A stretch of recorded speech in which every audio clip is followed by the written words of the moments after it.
Yes, we can, ma. Okay. So this is mass spectrometry or mass spectroscopy, and has been explained before in the previous slides.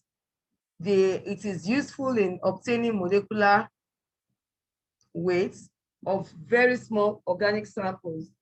And unlike UV or IR or visible spectroscopy, this has nothing to do with the absorption or emission of light. But in this case, a beam of high energy electrons breaks the molecule apart. And the masses of the fragments and their relative abundances gives us information about the structure of the molecule. So mass spectrometry is all about telling us the structure of the molecule, and the information that is used to get the structure of the molecule comes from the masses of the fragments and their relative abundances. That gives us a hint about the structure of the molecule. So mass spectrometry uses high energy electron to break a molecule into fragments. And when the fragments are obtained, two major informations can be obtained from those fragments: the molecular weight of each of the fragments, as well as the molecular structure of the fragments. I want to know the molecular weight. I know your molecular structure. You can easily know the molecular formula of the compound. Cast your mind back to the days when you doing empirical formula in your O-level chemistry. When you have the ratio of carbon, hydrogen, and oxygen, you have the percentage composition. You can find the empirical formula. And once you know the molar mass of the compound, from the empirical formula, you can calculate the molecular formula. But in this case, it's not just the molecular formula that we're interested in mass spectrometry, but the molecular structure. Remember, you could have some isomers. C4H8O can either be an alcohol or it could be an ether, depending on what your compound is. So it's not just knowing the number of carbon, hydrogen, or oxygen in a compound, but mass spectrometry also enables us to know the molecular structure, how the atoms are joined together in the molecule. So mass spectrometry is an analytical technique that measures the mass to charge ratio of charged particles. So it is used to determine masses of particles and as well as elemental composition, knowing that, okay, you have carbon, hydrogen, sulfur, nitrogen in your compound. So the elemental composition is found. And it is also useful to elucidate chemical structures, which are usually organic based. So the principle of mass spectrometry consists of the ionization of chemical compounds. And when the chemical compounds are ionized, you obtain charged molecules. And the charged molecules can in turn break into fragments, and their masses are measured, and that gives you what you need. So we know this. I won't go through this. You know what's number of neutrons and atomic mass and the like. This were in the previous lecture. So the M over Z is a dimensionless quantity that is your mass to charge. So you see M over Z, sometimes we put it as M over E. M there is your mass, the mass of the atom, the atomic mass, and the Z is the charge. And oftentimes, our charge is always positive and it is 1. So if you have anything over 1, it's that number. So your M over Z is usually the atomic mass of the particular or the molecular mass of the fragment. So the terminologies that are common in your mass spectrum, you have like a graph where you have your X and Y axis. Your Y axis is the red absolute abundance or the intensity of the mass ion. So the Y axis will tell you if it's very high, it tells you that the fragment of the ion is in high abundance. So Y gives us the intensity of the mass ion, while your X axis is the mass to charge ratio. The absolute abundance is the response that the detector gets when the fragment gets to the detector, while the relative abundance is a normalized abundance with respect to the most abundant peak. And the most abundant peak is called the base peak. We'll see that in the picture later on, which is the most abundant peak. The molecular ion is the unfragmented charged molecule, which is your parent ion. Let's say I put naphthalene into the mass spectrometer. The whole molecule, when it becomes charged, before it fragments, is called the molecular ion. And your mass to charge ratio is your mass of the ion divided by the charge, which is usually +1. Then the radical cation, they are positively charged species that have odd number of electrons. Remember that a bond, a chemical bond, is usually a covalent bond is made up of 2 electrons. A pair of electrons has 2 electrons. But when 1 electron is lost, you now have odd number of electrons. So they're positively charged, but odd number of electrons. Normally, your electropositive elements lose electrons. The electropositive lose electrons. When losing an electron, they don't lose a pair of electrons. They only lose 1 electron, and that makes them radical cations. So it's a positively charged species with odd number of electrons. So these are what we're talking about. Your y-axis is your relative abundance, usually scaled to 100.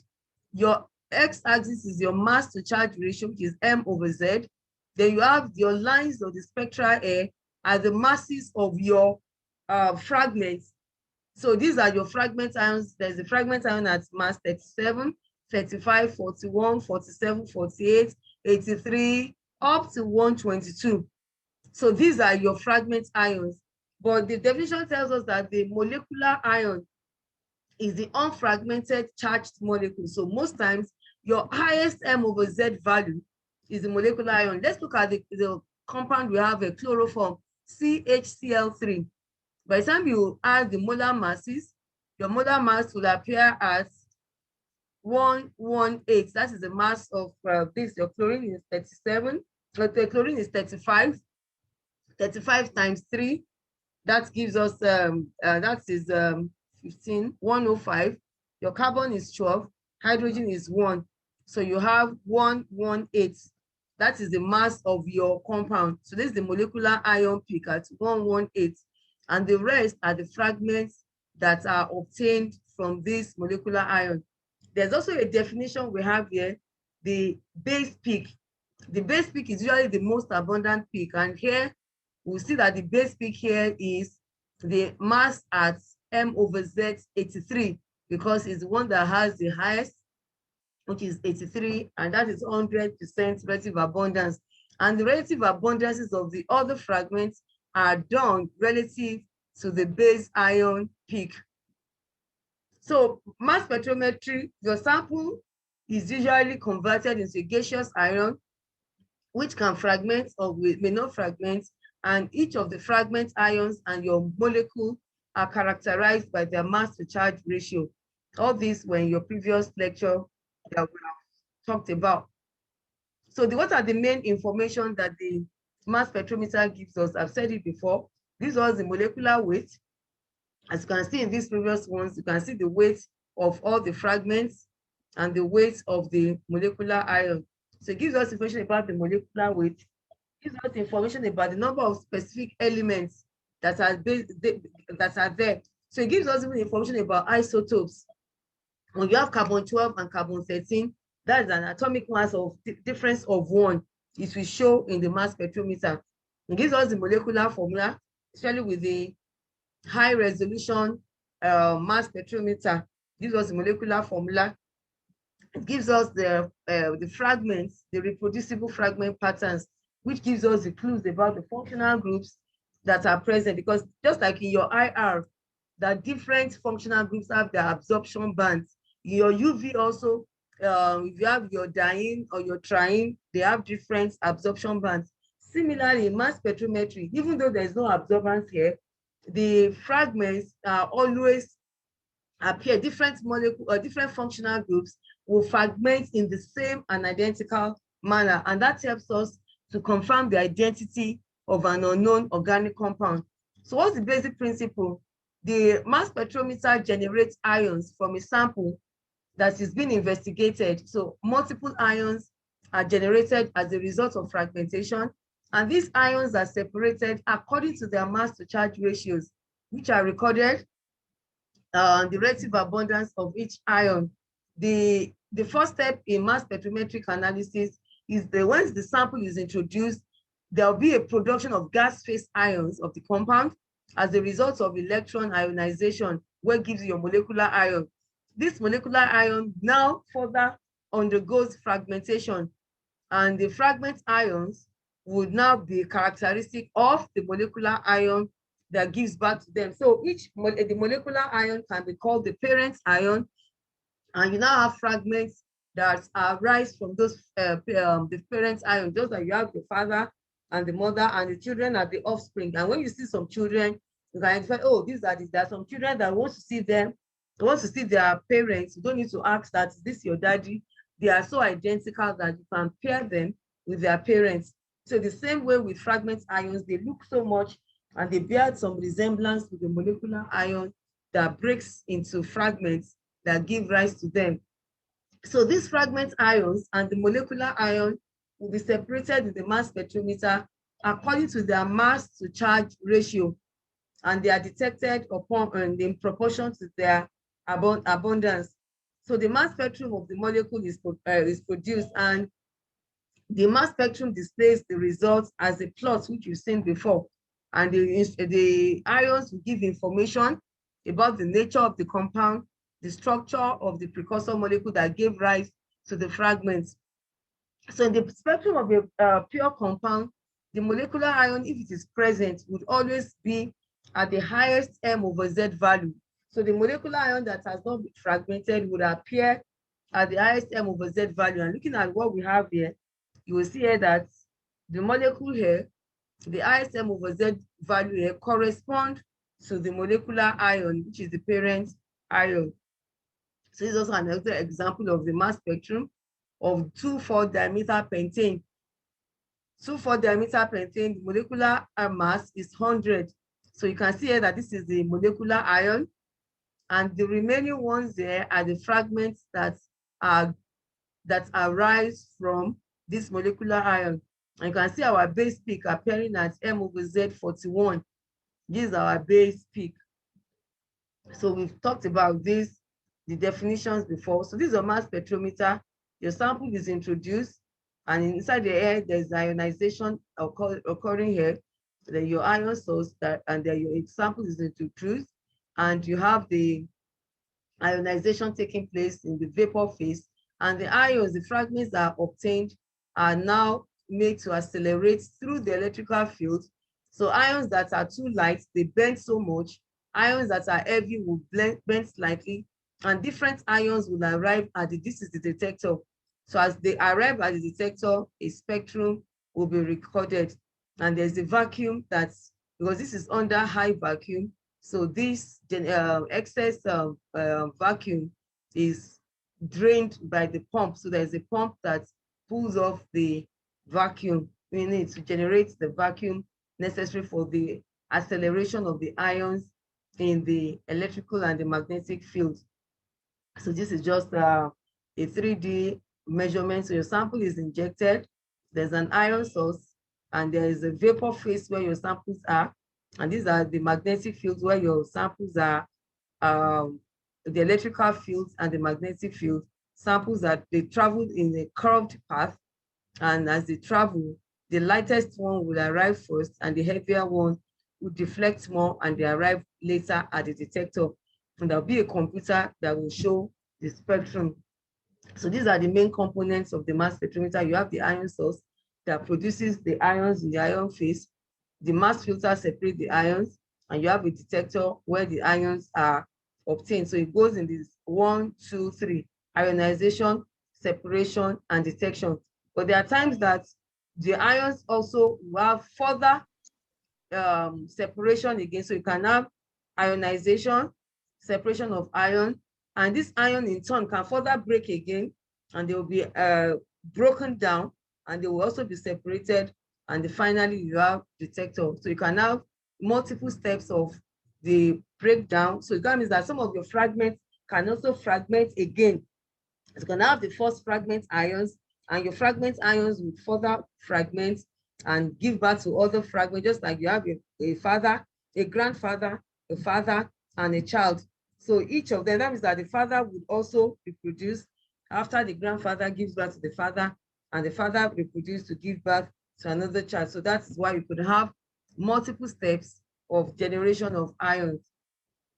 So a mass spectrometer is a detector that is useful for chromatography. You get to know that in your year 4 when you do chromatography. So mass spectrometer can be a detector. So when you have GCMS, the MS there is the detector of the chromatography method.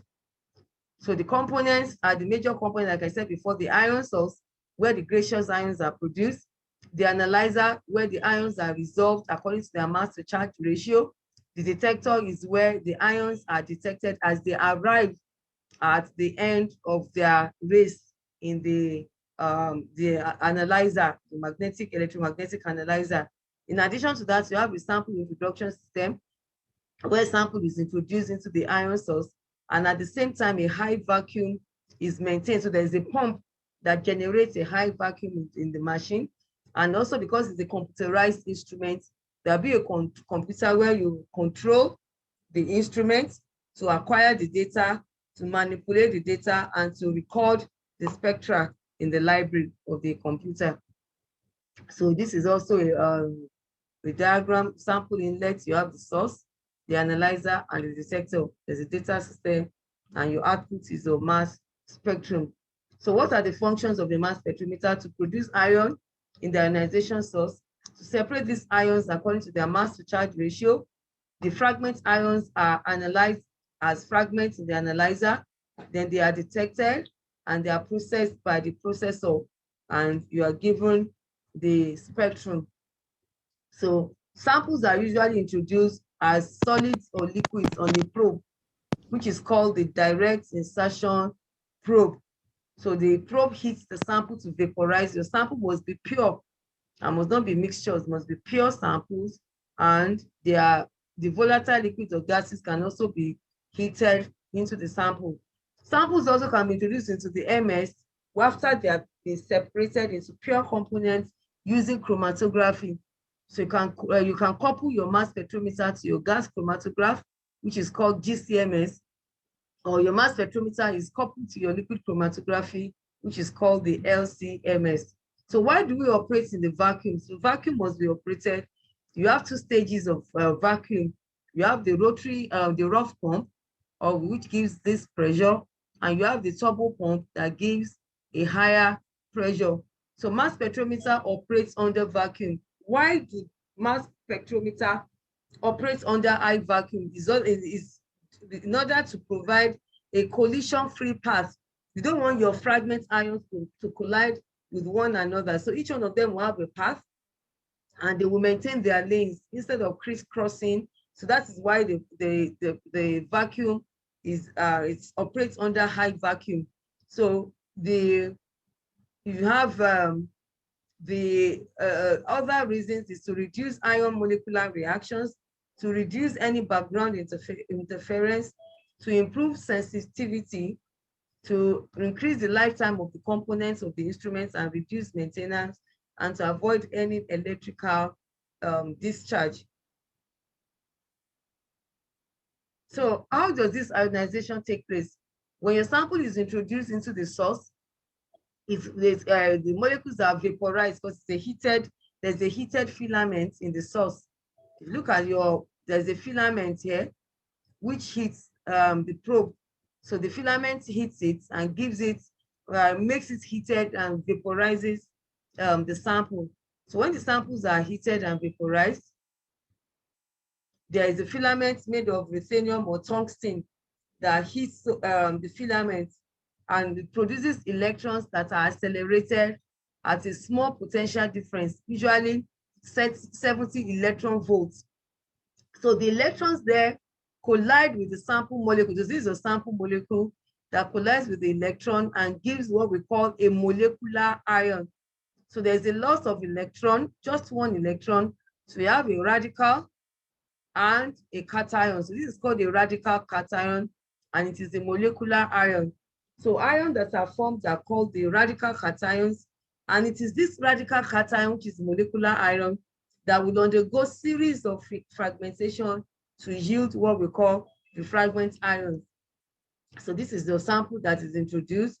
There's a filament, and there's your anode and your cathode at a potential difference of 70 electron volts. And your sample, as it goes in there, it becomes gaseous, heated and becomes gaseous. This is your filament there, which is made of ruthenium or tungsten. and the vaporized sample becomes ionized and it changes to a radical cation, and the ion beam goes through some propellers and they travel along the path of the instrument. So this is a sample. We now become electron charge bombarded by electron to give your molecular ion. So let's say you have sample ABC. It is now there is a bombardment by electron. Your sample ABC now becomes a radical cation. So this is a radical cation, and it occurs at 70 electron volts. So ions are formed at very, very low pressure under vacuum, and the ion source is maintained at this particular temperature so that you can form vapor, and the ionization energy is usually between 7 to 10 electron volts, but the ionization energy that will give rise to the formation of fragment ions must be scaled up to at least 70 electron volts. This is the energy that will be able to break the bonds and cause fragmentation. The energy of the very low energy can form ion. The molecular ion can be formed at a very low ionization energy, but for fragmentation to occur and bonds to be broken, it must be scaled up to at least 70 electron volts. And the fragmentation is the result of unimolecular reactions, which is due to internal energy of the ions. So the fragmentation is through real chemical reactions with a defined mechanism. So there's a mechanism that governs this fragmentation, and the features of these fragment ions is related to the molecular structure. So the way a primary alcohol will fragment will be different from the way a tertiary alcohol. The way an aldehyde will fragment will be different from the way a ketone will fragment. The way an aromatic hydrocarbon will fragment is different from the way an aliphatic hydrocarbon will fragment. So the fragmentation features will be related to the molecular structure and the functional group of the analyte, as well as the molecular mass. So the way propane will fragment will be different from the way dodecane will fragment. So electron impact delivers reproducible spectra, which are fingerprints. So the way and manner fragmentation occur is usually reproducible, such that every time you have the same fragments from the same molecule as many times you do it as possible. And you can know this, the knowledge of your chemistry and mass spectrometry can assist you to know if an unknown spectra can to interpret it. So molecular ions now can lose energy by either stretching, rotation, or vibration, and which has a very low energy volts. But what causes fragmentation is what we call bond cleavage. The molecular, covalent bonds can break, and that leads to fragmentation at about roughly 10 electron volts.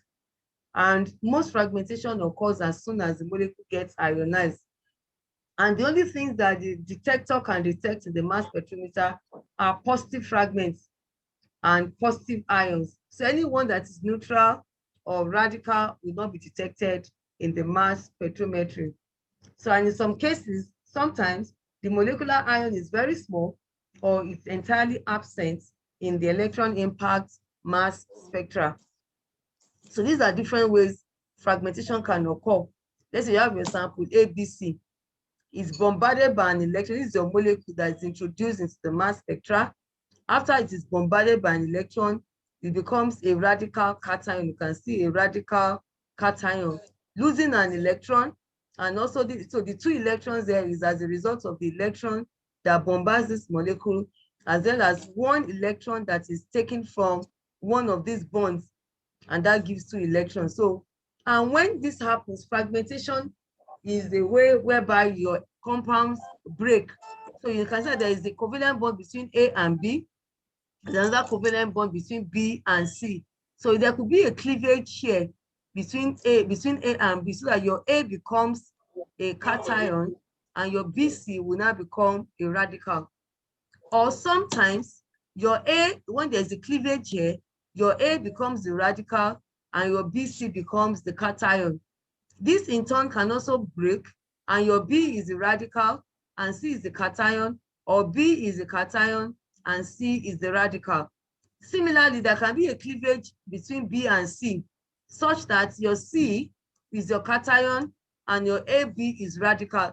What must be produced should always be a radical and a cation. Remember that your molecule, when it becomes ionized, becomes a radical cation. That's why you have a plus and a dot.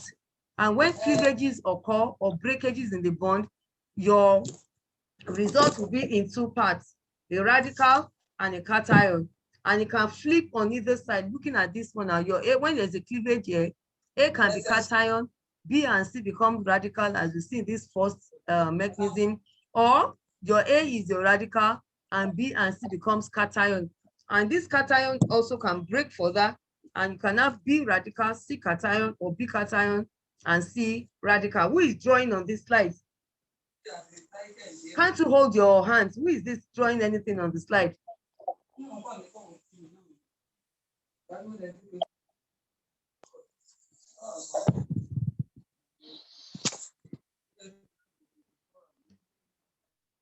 So you have your, and also there could be a cleavage between B and C, such that your AB is positively charged cation and your C is radical. And your AB also can break into A dot B plus or A plus B dot. Similarly, your B, A and C, there could be rearrangements that A and B will can see AC coming together and B is expelled as a radical, or your B is a cation and AC is a radical. But in the mass spectrometry, the only type of ions that can be seen are the positive ions. So you have this will be seen. I can see a spectra for A plus. This also can be seen. Your B plus C.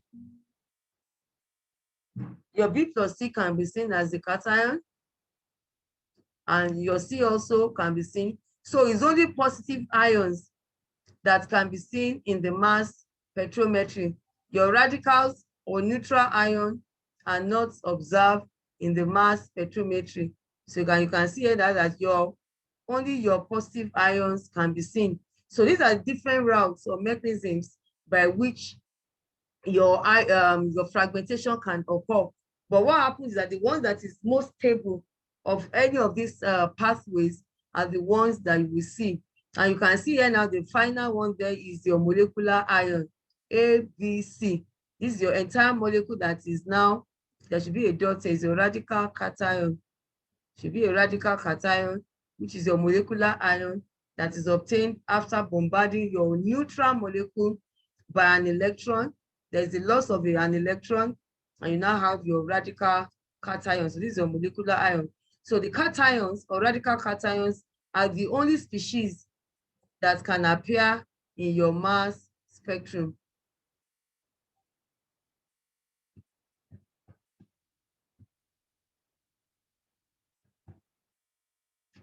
So how does this fragmentation occur? This is what we have seen here. You have your molecule, your neutral molecule. When it becomes ionized, that by bombarding it with an electron, there will be a removal of one electron.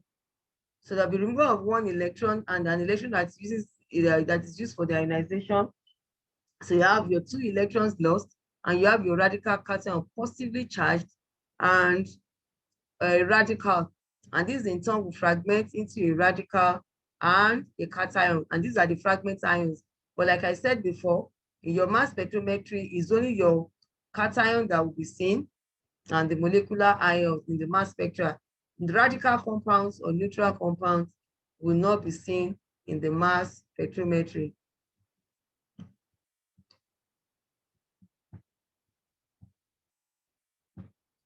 So the principle, your atom or molecule is hit by a high energy electron, and the electron, as the electron hits it, there will be a loss of electron. There will be a loss of electron, which this is a radical cation now. When there is an electron expunged, so it's an odd electron species called molecular ion. And I've told you how you have the odd electron, because instead of two electrons lost from a bond, only one electron is lost. So when the electron beam is focused on it, there'll be an expulsion of electron. You have your positively charged odd electron species, which is called a molecular ion. So this molecular ion will now deflect, will be made to pass through magnetic and electric field, and the highest M over Z will deflect least, while the lowest M over Z will deflect most. So the molecular ion dissociates into a cation and a radical. If the only ion that is present is the molecular ion, the mass spectrometry will provide a way to measure the molecular weight of the compound. But the molecular ion often fragments a mixture of species of lower molecular masses. So these are the your ions as they pass through, and each of them will be deflected based on their mass to charge ratio. So we said, what is the mass spectrum? We've already said this before. You have a molecular ion, the fragment ions, and you can see the base peak here, which has the highest intensity, while these are the fragment ions. So the molecular ion is a radical cation that is formed by the removal of a single electron from a parent molecule in the mass spectrometer. So your molecular ion will have the molecular mass of your compound. So in this purpose, it does, for the purpose of this lecture, it does not matter which electron is lost. The radical cation character is delocalized throughout the molecule. So we won't know which of the electrons, whether it's the lone pair of electrons that is lost or the electrons between the bonds. Any of the electrons can be lost, but it will be the radical cation character will be delocalized throughout the entire molecule. So we have the molecular formula with your, so you can have, let's say your compound, you have your sample. Let me try to annotate that. Let's say you have your compound. Let's say you have maybe CH4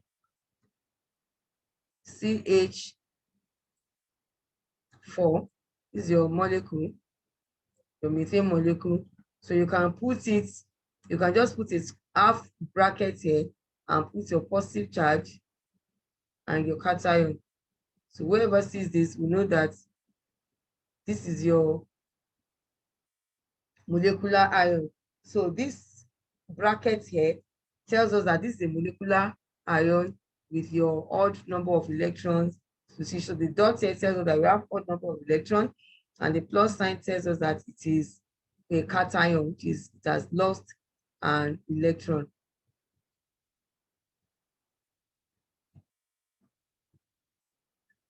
So the background, we'll look at this in details as we go into the mass spectrum later on. So let's look at the compound now. The methane I used as an example before. When this is a neutral methane, it gets bombarded by an electron and becomes a radical cation. You can see the positive charge and the dot. This is your molecular ion. And the M over Z corresponding to the 1 atom of carbon and 4 atoms of hydrogen, which is 16. So you can see that at atomic mass of 16, there is a mass, there is a line corresponding to the molecular ion. And coincidentally, this molecular ion happens to be the most abundant ion because it has an abundance of 100%. So it also doubles as our base peak. So it's the molecular ion peak and also the base, but not all the time. In fact, most times your molecular ions are not usually the most intense or the most abundant peak. But in this case now, so you can see 15, 14, 13, these are the fragment ions that are obtained from the molecular ion. So here you see the different relative abundances. There's the mass at 18, 17, 16, 15, 14, 13, 12. You'll be wondering, why do we now have masses above the molecular ion? We said before that the molecular ion is the molar mass, but there's a little fragment here at 17. And even the table of results shows that we also have another one at 18. This one has abundance of 1.1. This is less than 0.5. And this is where isotopy comes in. So this, when you have, if one of your carbon atom, if the carbon atom here has a contribution from an isotope of carbon-13, normally we use 12 as atomic mass for carbon. But if there is a fraction that is contributed by an isotope of carbon at carbon-13, you would have another mass appearing at 17. I know in nature, carbon 13 is 1.1% of carbon 12. So that's why you see that 1.1%, there's a peak at 17 corresponding to the atomic, the isotope of carbon at carbon 13. So this one is your carbon 12 with 4 atoms of hydrogen. But you can see now that at 17, you have either contribution from carbon 12, carbon 13 to increase the mass to 17, or it is still carbon 12, but you have one of the 4 atoms of hydrogen. One of them is deuterium, because deuterium is also an isotope of hydrogen. So this 17 can be 2 ways. Either you have your carbon as carbon 13, and by the time you have 13 plus 4, it becomes 17. Or one of the 4 hydrogen atoms there is a deuterium, and deuterium has an atomic mass of 2. So by the time you do 12 plus 2, 14 plus 3, the remaining 3 atoms are hydrogen 1. One of the atom of hydrogen is deuterium, and you have carbon 12. So these are the 2 ways whereby you could have 17. You also have the 18, can be carbon 14, which is not so common, or you have tritium. You could have carbon 12 and tritium, which is another isotope of hydrogen, or you could have 2 deuterium atoms or 1 tritium atom. So all of these are the probabilities that we'll get in the fragments, the information that we get from the fragment ions. But the molecular ion is your M over Z at 16. We can look at the fragment ions at 15 now. That means there is a loss of 1 atomic mass, and it could be loss of 1 of the hydrogen in the CH4. That is M minus H. If you have 2 hydrogen atoms are lost, that will be 14, M minus 2H. If 3 hydrogen atoms are lost, that will be 13. If all the 4 hydrogen atoms are lost, that is M minus 4H. So 15, 14, 13, 12, these are the fragment ions that come as a result of losses in the number of hydrogen atoms present in the molecule. So like I said before, only radicals, only cations are detected in mass spectrometry. The radicals are invisible, and in case you also have neutral molecules, they are also invisible. And most cations will be formed by a positive charge of 1. So the mass of the ion is usually the M over Z of the molecule. We talked about the mass spectrometer. This is your molecular ion, and this is your base peak. Now, we have what we call isotopes. Mass spectrometers are capable of separating and detecting individual ions, even those that differ only by a single atomic mass unit. So as a result, different isotopes can be distinguished. That's why we saw here, where you have different isotopes. The mass spectrometer is capable of distinguishing with the, from the masses of the isotopes. So the most, for example, you have bromine. Bromine is has 2 isotopes at 79 and 81, and the 2 of them have almost equal abundance in nature. So you see 2 peaks with almost equal intensity, because the 2 isotopes of bromine have appear abundant in nature in ratio 1:1. But for chlorine 35 and 37, chlorine 35 is about 3 times more in abundance than chlorine 37. So you see the peaks, the 2 of them will be 2 masses apart for both bromine and chlorine. But how do you know the difference between bromine and chlorine isotope peaks? Is the intensity of their peaks. For the bromine peaks, there'll be a peak at M and M plus 2 to tell us the second isotope of bromine. And the 2 peaks, M and M plus 2, will have almost equal intensity. But for chlorine, they also have M and M plus 2 peaks, but the chlorine 37 will be 1/3. Let's say your molecular ion, for example, you have a peak, there's an M peak, maybe let's say the intensity is 60. At 60, this is your M peak at 60% abundance. Then you now have M plus 2 peak. This will, because it is chlorine, it's going to be at 20%, which is 1/3 is the ratio. So the M and M plus 2, this is your M plus 2 peak. This is M plus 2. So if it is for chlorine, for example, your M plus 2 peak will be 20%, 1/3 of your M. So let's say the intensity of M is 60, M plus 2 will be at 20. If this is 30, M plus 2 will be at 10.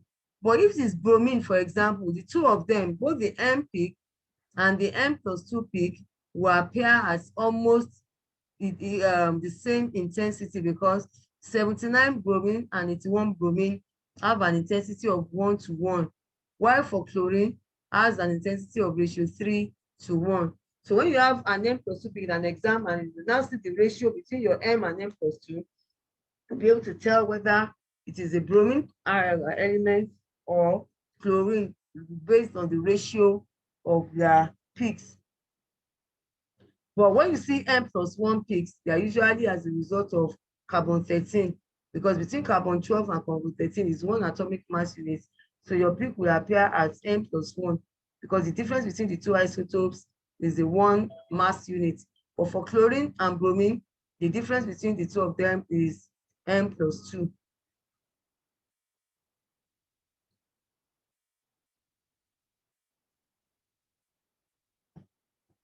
So that's all about isotopes.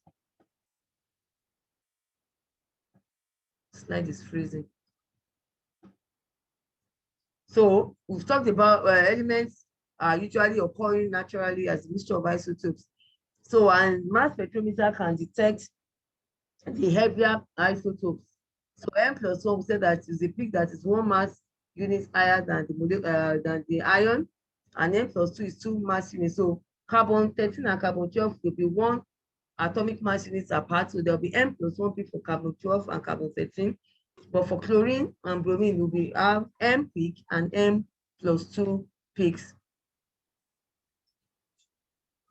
So that is part 1 of the lecture. I'll be posting the second slide later on, but let's see how far we can go with this second slide. So we've introduced mass spectrometry previously, and we talked about relative abundance of different isotopes. So I know that from empirical formula, you can know the composition of your elemental composition from empirical formula and the ratio of those combining elements, while the molecular formula will be known once you know the molecular mass of the compound. So this is an exercise which I want you to do. We have a compound that has 40% carbon, 6.7% hydrogen, and 53.3% oxygen. So can you calculate the empirical formula of that? That's class work. Yes, who has done that?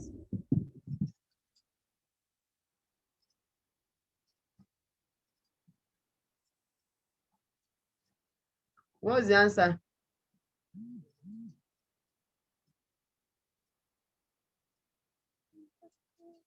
Are you still there? Yes, ma'am. We are working it out fast. This is SS1. CH2O. Is what? CH2O. CH2O. Is it correct? Yes. Yes, ma'am. That's the empirical formula. Yes, ma'am.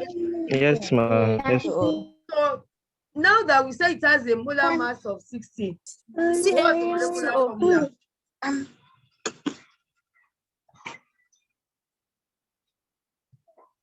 What's the molecular formula? C2H4O2. C2. C2H4O2. So C2H4O2. Can you guess what type of compound this can be?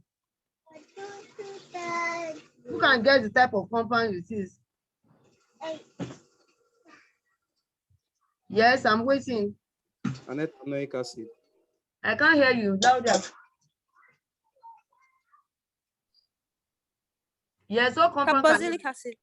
carboxylic acid? Any other? Yes, acid. Which other compound can it be? Look at it critically.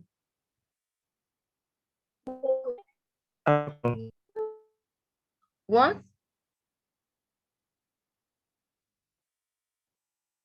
So Ethanol. ethanol, okay.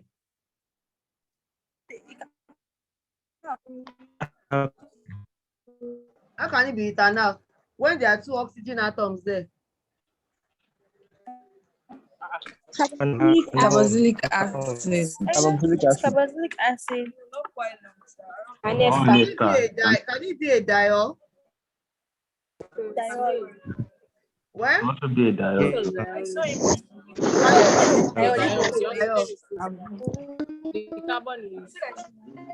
Hydrogen is not enough. But look, there are sometimes that you could have an empirical formula or a molecular formula that could be different compounds that will give rise to that molecular formula. So this is where mass spectrometry comes in. So the mass spec will be able to tell us what functional groups are there based on the knowledge of the fragment ions that are seen in the compound. So this is your, going back to the principle, this is your molecule, your neutral molecule that can lose electron. One single electron is lost. And when the one electron is lost, you have your molecular ion. So the molecular ion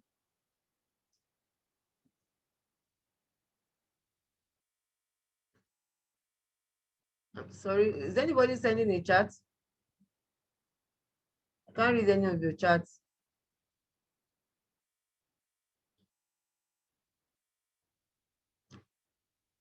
So the molecular ion would decompose, like I said before, into a radical and an ion. So there are two ways your molecular ion can decompose. The first way is it will form the capital M is your molecule now. When it becomes ionized, it forms, it can now fragment into a radical. Your M2 is your radical and your ion is M1. Or it forms a small radical cation fragment ion and a neutral molecule. So these are different ways your molecule can decompose. So it can decompose either by forming a radical and an ion, or a radical cation and a neutral molecule. But like I said before, in the mass spec, what do we find in the mass spec?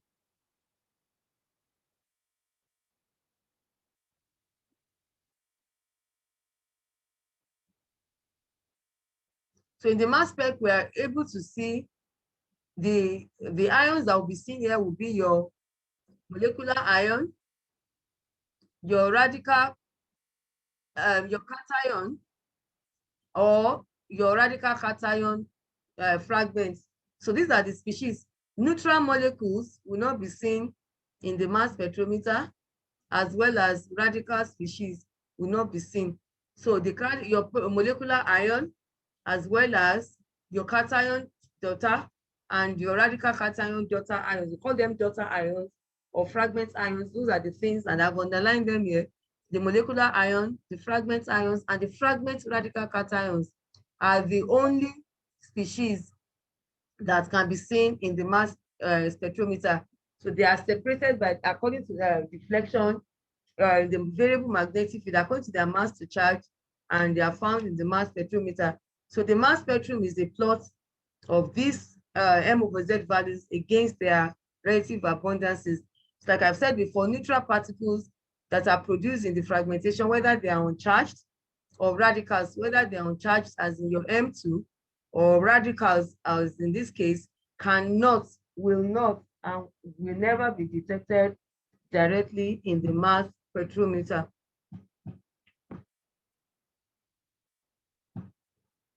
So this is the mass spectrum, as we've seen before. So it's a compound Like we can see has the molecular weight of 153. And you can see here now, this is your molecular ion. And we now have fragment ions here. And the most abundant ion there is the tallest peak at M/Z 124.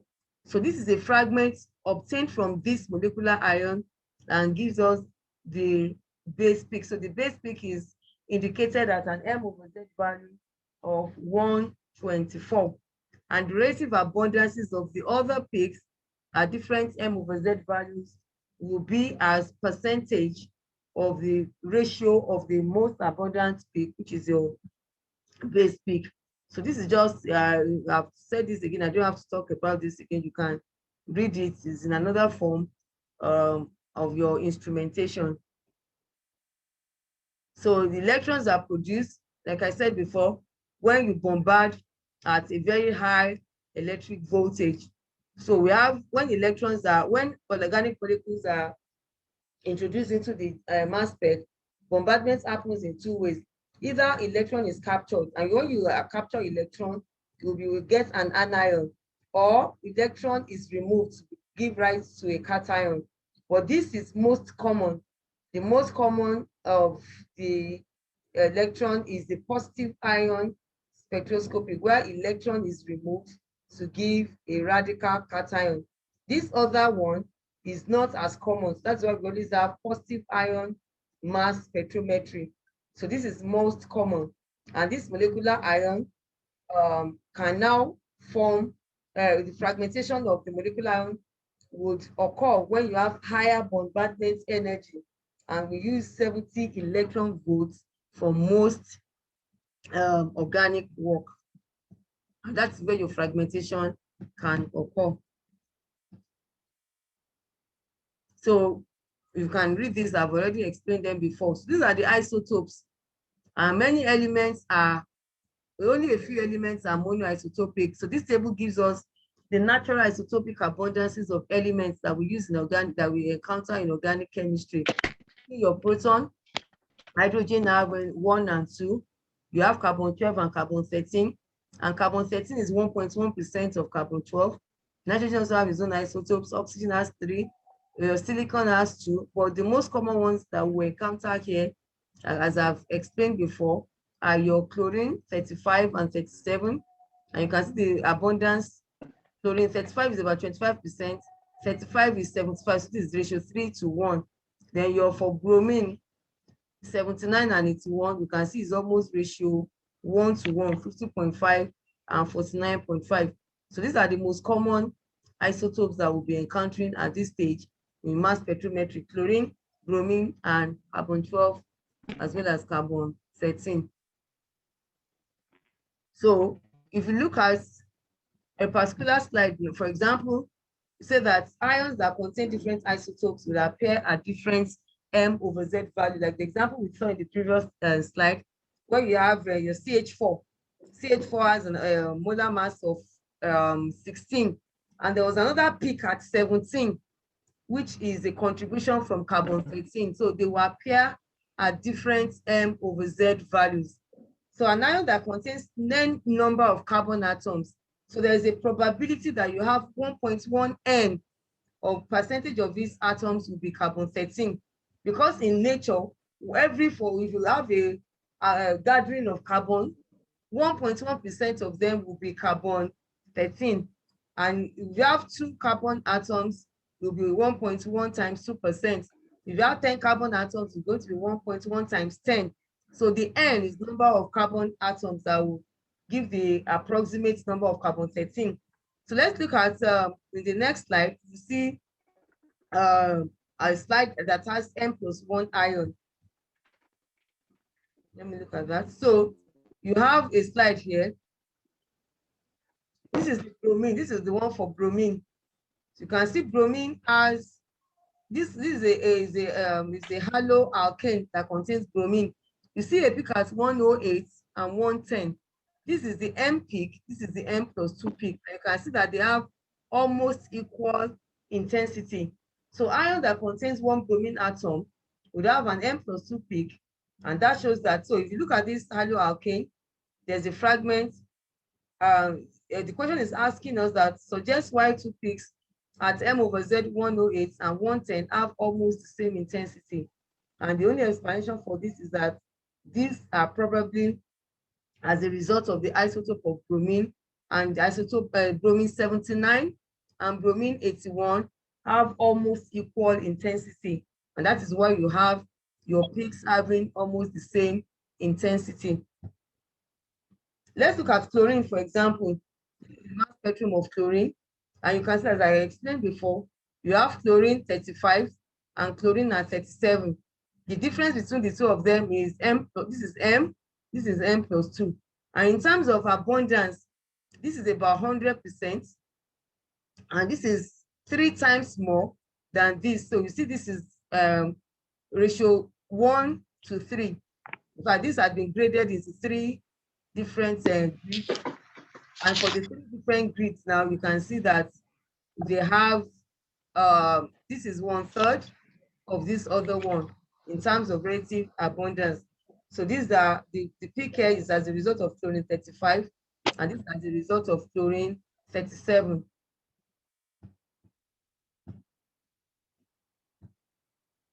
So how do you recognize the molecular ion?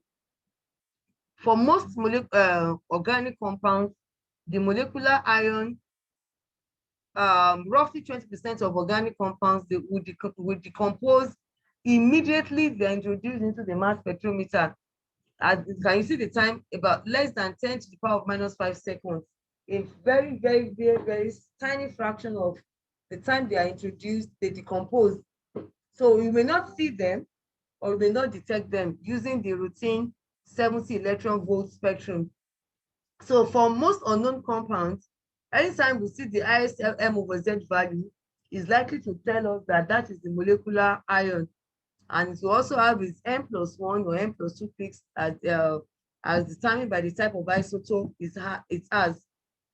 Molecular ions are abundant by aromatic amines, nitrile, fluorides, and chlorides. Aromatic hydrocarbons and heteroaromatic compounds will also give strong molecular ion peaks. And sometimes your aromatic compound, your molecular ion will be the base peak because it is very, very intense. As long as there's no side chain or a lot of substituents along the chain. Aromatic bromides and iodides would always lose their halogen and will also give strong molecular ion peaks. But some compounds have very weak molecular ion peaks. Examples are aromatic ketones, benzyl compounds, and because they fragment at the benzylic carbon, and so the molecular ion will not be intense. But aromatic compounds or aromatic hydrocarbons always have very intense molecular ion. Sometimes you don't have, the molecular ion is missing or very weak, and this is characteristic of highly branched molecules, irrespective of the functional group. The reason why this happens is that when your compound is branched, that means that at every branching, those are the places where fragmentation would occur. And when you have so many fragmentations occurring due to the branching of your compounds, your molecular ion peak will be very, very weak, or it will be absent. So alcohols also, because you know your alcohols are usually, whether it's primary, secondary, or tertiary, there are branches in your alcohol.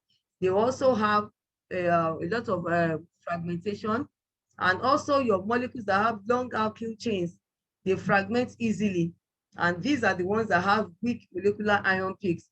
So in terms of the strength of the molecular ion peaks, the aromatic compounds are very strong molecular ion peaks, followed by conjugated alkenes, alicylic compounds, organic sulfide, unbranched hydrocarbons, ketones, amines, esters, ethers, carboxylic acid, branched hydrocarbons, and alcohols. So the branched hydrocarbons and the alcohols are the ones that have very weak or absent molecular ion peaks, while the ones that are strong are usually the aromatic hydrocarbons and the conjugated alkenes.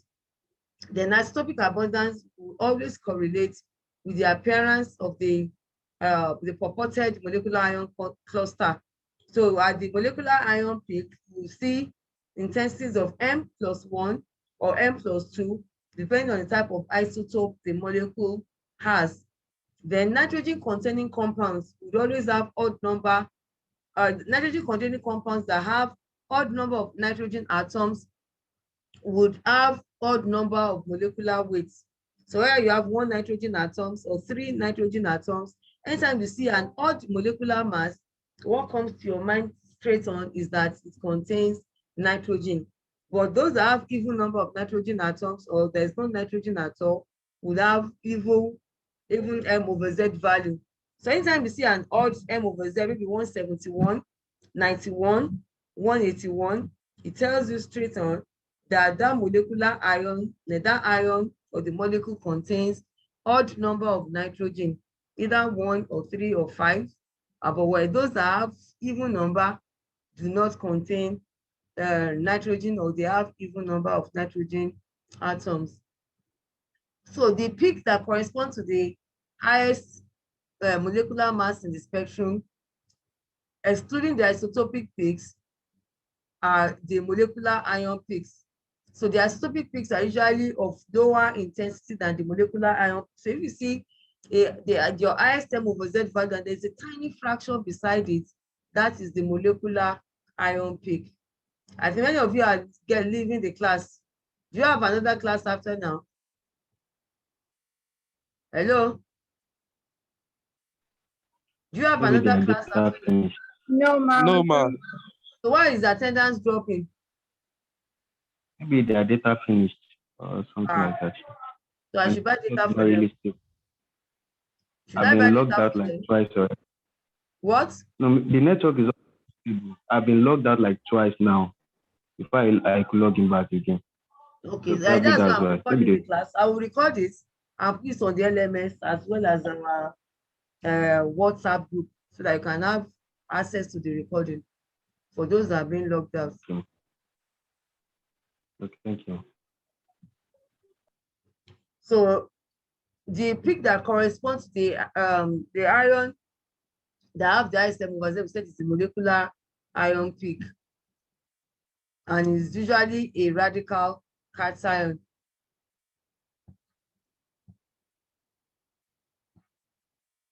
We have what we call the metastable ions. Metastable ions are broad peaks that can be seen at non-integer masses. Previously, when you look at your mass spec, you see your M over Z of your molecular ion or your daughter ions appearing as whole numbers, 85, 92, 107, 205. They appear at whole numbers. When you see peaks occurring at non-integer masses, maybe 60.2, 43.4, those tell you that they are called metastable ions. And how are these metastable ions produced? The ions that produce these peaks are called metastable ions. And these ions have lower kinetic energy than the normal ions, and they arise from fragmentations that take place during the flight down the ion tube rather than in the ionization chamber. If you look at your mass spectroscopy diagram, ionization takes place in the ion chamber. This is why ionization takes place and the ions are formed. But sometimes as your ions are traveling down, they also become ionized and they fragment while traveling down the ion tube. When the fragmentation occurs outside the ionization chamber, it gives rise to what we call the metastable peaks. So they arise from fragmentations that take place during the flight down the ion tube rather than in the ionization chamber. So we can calculate this. Your M star, which is the mass of a metastable ion, can be calculated from the masses of the parent ion that gave rise and the normal daughter ions. This is the equation for calculation of the metastable ion. While your M2 is the mass of the parent ion, M2 is the mass of the normal daughter ion, and M1 is the mass of the parent ion that's fragmented during flight. So this is an example. The mass spectrum of toluene shows a peak at M over Z 91 and M over Z 65. So this 91 further breaks down to 65, and we can calculate predict the mass of the metastable ion. So we said the formula says that the mass of the normal daughter ion squared divided by the mass of the parent ion. This is the daughter ion that was given birth to by this normal ion. M over Z 91 gave birth to 5. So we can substitute into that equation 65 squared, which is the daughter ion squared divided by the parent ion, will give us 46.4. So this is the metastable peak. And now we can interpret that ion occurring at M over Z 91 decomposes by losing atomic mass of 26 to give rise to a daughter at 65. And the fragmentation occurs outside the ionization chamber to give a metastable peak at M over Z 46.4, which is the mass of the metastable ion. So we have an example here. Calculate the expected apparent mass of the metastable ion produced when M over Z 77 decomposes by loss of acetylene to give M over Z 51. So this is your parent, and this is the normal daughter ion that was obtained from the loss of C2H2. So when minus 28, 24, 26 atomic mass is removed from here, you have M over Z 51. So substituting that into the formula, you have 33.4. That will be the mass of the metastable ion. Now, we are going to the main crux of the matter, the fragmentation process. We've been talking about fragmentation, loss of electron, loss of the fragment ions. How do we arrive at this fragmentation process? So the ionization process in the mass spectrometer involves an electron from an electron gun, which we've said that before, that the mass spectrometer, an electron bombards your molecule to get a molecular ion. So the collision can be so energetic that the molecule will break into different fragments. And the fragmentation occurs at the bonds that bring the atoms together in the molecule. The largest mass peak in the previous exercise corresponds to a parent ion passing through the instrument. So the parent, this is the ion obtained from the instrument, and this now is the fragment that is obtained from this. So the fragmentation pattern gives us an evidence of the structure of the compound. Like I said before, different functional groups will fragment in different manner. So as a chemist now, we bring the pieces of the fragments together to form a picture. So it's like a jigsaw puzzle, where let's say you have a puzzle of the map of Nigeria, and it's broken into 36 pieces. All the 36 states and Abuja are the fragment ions, and you are told to bring all the different states together and arrange them where each state share borders with one another. And I'm sure if you're arranging that, you will not bring Zamfara and place it beside Lagos, or you put Abuja close to River State. Each one will put in its position, and that is what will give us an idea of the map of the Nigeria. So the same way, the fragments are arranged in a systematical manner so that you will have an idea of the molecule that gave rise to that compound from the fragments. So let's look at a simple ion. We have a molecule, for example, the one, all these your rubbish charts you are putting here, this is a class, and you are putting all sorts of charts, you are typing all sorts of rubbish. Be warned, there should be decorum when you are in a class. This is not a social media where you type all rubbish that you feel like on your Twitter page or your Instagram. This is a lecture, and you must be taken seriously. The fact that we are holding a virtual class does not mean you should do whatever you like. Be warned, if you have no reasonable thing to type, then don't write anything there.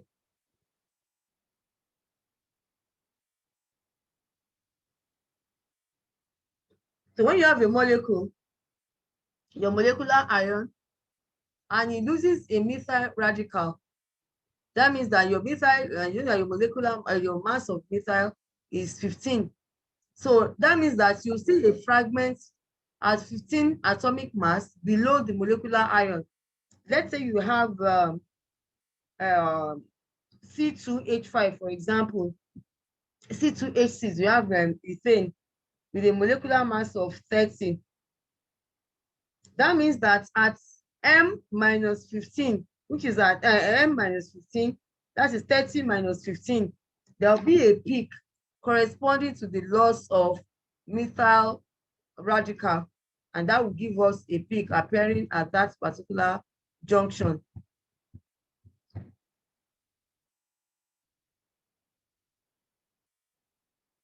So the types and the basic fragmentation types and rules. We know that fragmentation is your bonds are usually is an electron pair that forms a bond.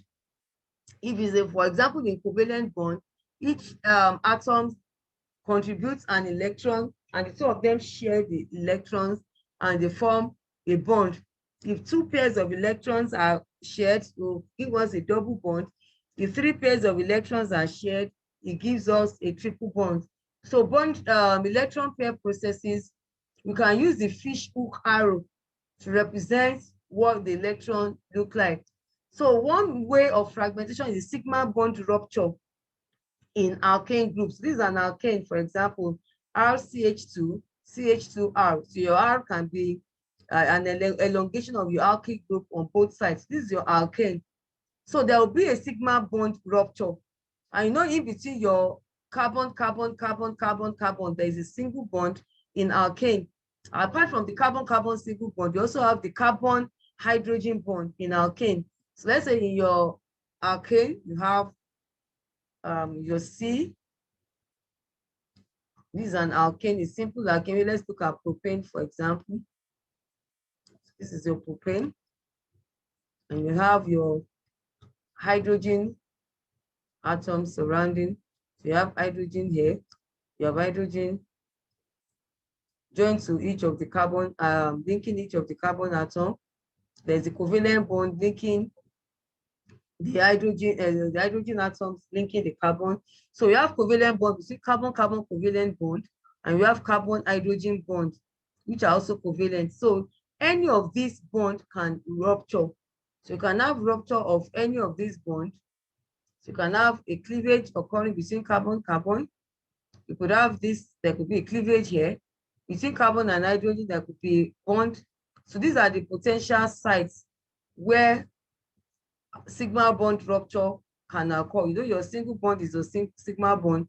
So any of these bonds can be cleaved, can be ruptured in alkane. And what happens here is that, let's use one of these, a carbon-carbon single bond. Remember that there are two electrons. So these two dots are two electrons that form this bond between this carbon and this other carbon. And when there's a bombardment by this electron, you now have what we call a radical cation. So there'll be a radical, and one of this will be lost as an electron. So this will be lost, and you now have your radical cation. So you have your radical cation here. So this is your radical cation now. And when you have this radical cation, there could now be removal, there could be a cleavage occurring here. So when this happens, let me try to exemplify that here.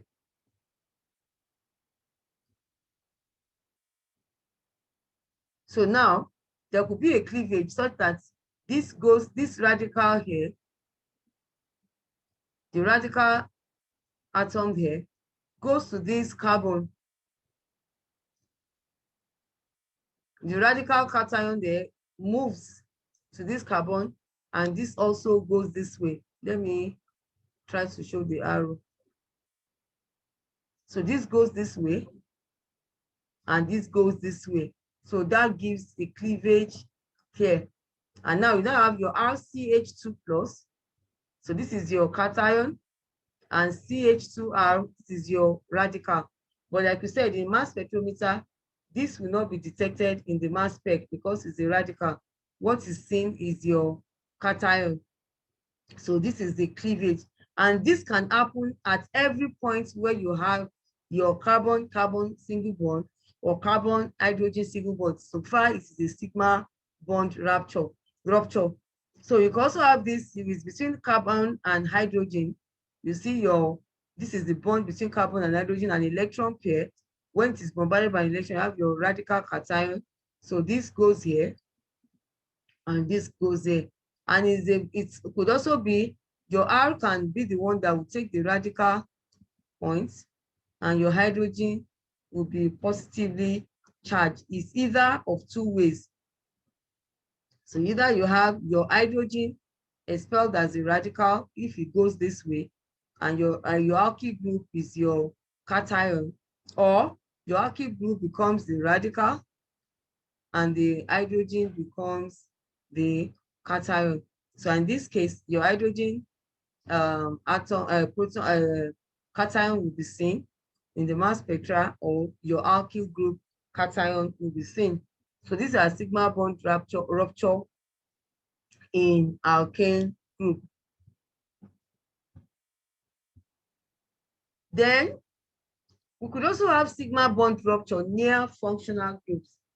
And this is facilitated by the ease of ionization of that group's orbital. In alcohols, you have non-bonding orbitals. So when you have non-bonding electrons, here now let's look at this, for example. On this oxygen in particular, you have sigma bond between oxygen and carbon, oxygen and hydrogen, sigma bond between carbon-carbon and carbon-hydrogen. In addition to the bonding electron pair, we also have the non-bonding electron pair. The non-bonding electron pair on oxygen, and we have two of them. These are usually easily ionized than the bonded pair. Remember in this previous one, what was ionized here was the bonded electron pair between carbon and carbon, or carbon and hydrogen. So they can be ionized easily. Bonded electron pair can be ionized. But in a place situation whereby you have non-bonding electrons, especially on this oxygen, they are the ones that become ionized. When this is a neutral molecule, when it is bombarded by an electron, you can see that it is now ionized to become a radical cation. And when this occurs, there will be a cleavage of this bond. So the bond that is being cleaved at this particular point in time is this bond. So what happens is that this bond, one electron pair leaves here on the alkyl group. The remaining one electron comes to stabilize on this bond, and this extra one electron comes to stabilize there. And this gives us a positive charge. Your R is expelled as a radical, and this now becomes your cation. So the mechanism goes this way. One electron, this bond is cleaving. But how this bond cleaves is by one electron leaves here, the second electron goes to this bond, and one electron of the electron-rich center migrates here to form two bonds, because it's two electrons that can form a bond. There was an existing bond there before, one electron coming from here, one electron leaving here, and one electron leaving this bond here. Coming together will give us a double bond here. So that is sigma bond rupture near functional groups.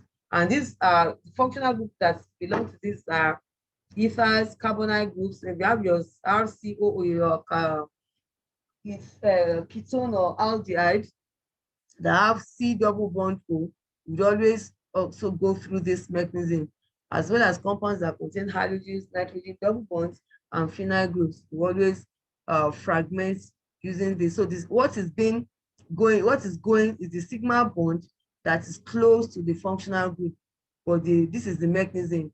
This bond is the bond that is being cleaved, either this way or this one. So the bond that is close to the electron center becomes cleaved.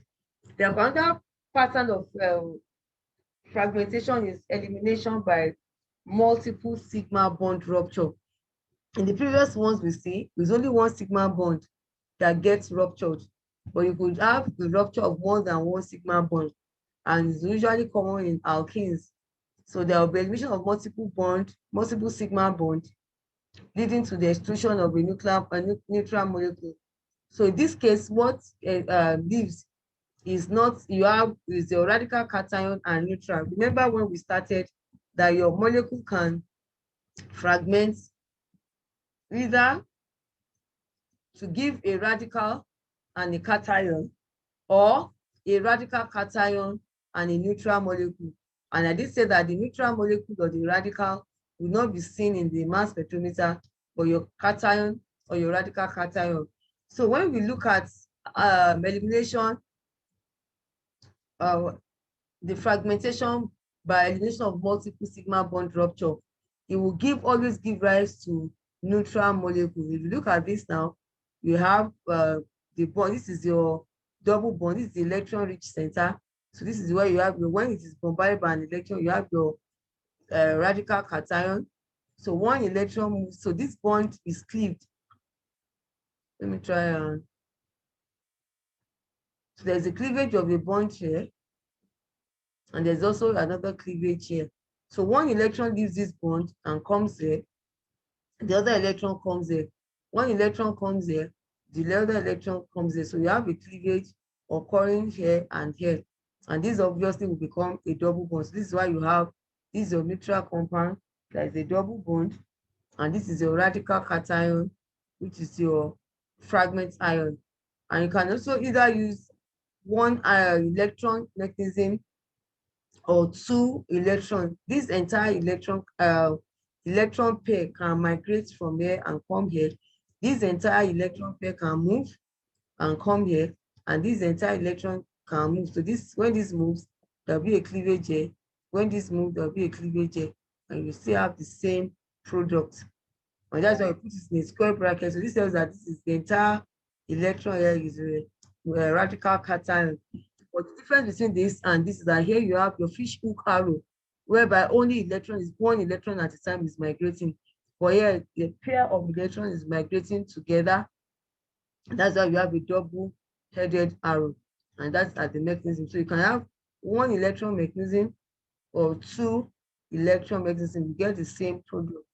And alternatively, when you have your this also, you also have the same thing whereby this comes here to give a double bond.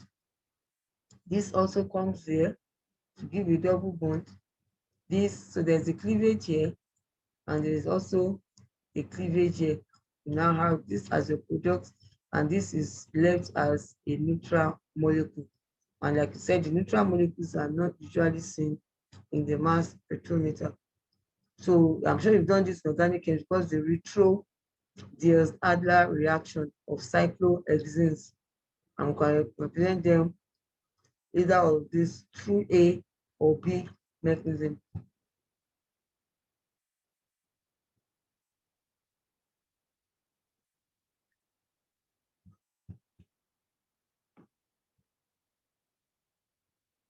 Apart from elimination by multiple sigma bond rupture, there's also what we call rearrangement. Rearrangements also occur in bond cleavages, and it is named after the man that discovered that. It's called McLafferty. So we call them McLafferty rearrangements. And McLafferty rearrangements is common to compounds like your carbonyl compound, as in case of one, or your ester, carboxylic acid, or amide. So you can see all of them are carbonyl compounds that can undergo McLafferty rearrangements. But one of the key things that you need to know about McLafferty rearrangements is that there must be a gamma carbon. So it's not all carbonyl compounds that will undergo McLafferty rearrangement. The thing is that it must have a gamma carbon. So in this case now, this is your alpha, beta, gamma. So this is qualified to undergo McLafferty rearrangement. Let's also look at this. Alpha is your carbonyl. This is the next carbon is your alpha carbon, beta, and gamma. Similarly for this alpha, beta, gamma, alpha, beta, gamma. So there must be a gamma carbon, and that gamma carbon must have an hydrogen atom directly attached to it. So those are the conditions that these carbonyl compounds must obey to undergo McLafferty rearrangements. And in McLafferty rearrangements, there's a cleavage that will occur here. And how does this happen? Remember, the oxygen of the carbonyl is also the electron-rich center, where we have the two lone pairs of electrons. So one of them, when you bombard your neutral molecule, you see the ionization of the non-bonding electron becomes radical carbon. This is your molecular ion. So what happens? One, because this is an odd species, one electron from here leaves. Now hydrogen is abstracted by this radical. So this radical abstract the hydrogen, and hydrogen, because one electron is already present here, hydrogen cannot go with the two electrons of this bond. It goes with only one. So the remaining one electron comes here, but you can't have one and a half bond. To make this a double bond, one electron also leaves here. And as this happens, there'll be a cleavage at that particular point. So a cleavage will occur here. One electron comes here to stabilize, one electron coming from here to give us a double bond, and this remaining one electron lands here to make it a radical. So this is a radical cation daughter with a neutral daughter. That is the mechanism of macrophatic rearrangement, which is the same thing that can be done here also. This goes here, this comes here, this also comes here, and this goes here. So you always remove an alkene the same. So you can practice this with other functional groups that have gamma. Like I said, so must be a carbonyl compound, and the carbonyl compound must have your gamma carbon that has an hydrogen. If there's a gamma carbon here, and this is an alkyl group, this is another alkyl group, you will not undergo macrophatic rearrangement because there must be an hydrogen that will be abstracted onto the oxygen. So where we even electron rule. The even electron rule is a rule of thumb for the interpretation of the thermodynamic principles that are involved in the in this. So it states that an even electron species, whether an ion, which is not a radical cation, an even electron species will not fragment to two odd electron species. So when you have a cation, you will never get a radical cation, because a radical cation is an odd electron species. A radical is also an odd electron species. So an even electron species will never give rise to two odd electron species, but it can give rise to two even species. You can have a neutral compound, a neutral fragment, and an even fragment. So an ion will degrade to another ion and a neutral molecule. The radical cations that are odd electron species can extrude a neutral molecule, like we see in the macrophatic rearrangement. Is this a radical cation that is now giving rise to another radical cation? You can see a radical sign here and a cation sign here. So this is a radical cation and a neutral species. And so an odd electron compound or molecule can give rise to an odd electron species and an even electron species, which is your neutral molecule. And also a radical cation can give rise to an even electron species and an odd electron, which is a radical. So a cation and a radical cation and a radical. But you don't see an even electron species giving rise to two odd electron species. So now, before we call it a day, I know that many of you are tired, you are complaining of data, to end the class shortly. Can we have another class by 8 o'clock tomorrow morning? Hello? Can we have a class by 9 o'clock? Yes, ma'am. Yes, 9 we can. o'clock. All right. So Okay, we ma'am. can 9. tomorrow again. So I think we can call it a day from here so that I can allow you to rest. And Thank you, ma'am. Yes, so ma'am. Thank you so much. 9 o'clock tomorrow morning, by God's grace. Hopefully, 1 or 2 more classes will end my part of this. So I'll post this on the LMS and also post it on the WhatsApp group. Have a nice day.